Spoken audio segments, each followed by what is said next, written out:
তখন প্রায় 11:45।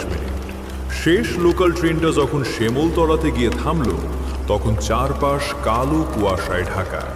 গভীর রাত, তার ওপর টিপ টিপ বৃষ্টি পড়ছে। ট্রেন থেকে নামলো একজন যাত্রী, নাম করিম। পেশায় সে একজন স্কুল শিক্ষক, বদলি চাকরি নিয়ে এই গ্রামে এসেছে। স্টেশনটা যেন ভুতুড়ে, কোনো আলো নেই। করিম স্টেশনের বাইরে এসে দাঁড়ালো। কোথায় কোনো রিক্সা বা ভ্যান নেই।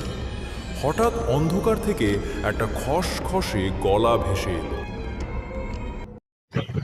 বাবু, এত রাতে আপনি কোথায় যাবেন?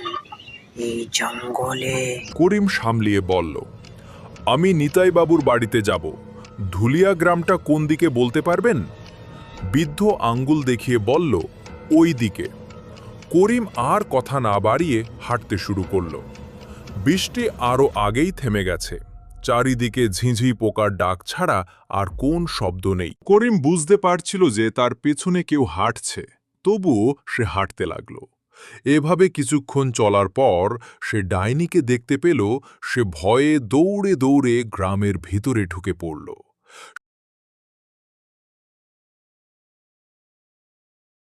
সে হাঁপাতে হাঁপাতে ঘোরে ঢুকে তার দাদিকে সব ঘটনা খুলে বলল। ঘটনা শুনে তার দাদি আর বাড়িতে যেতে দিল না।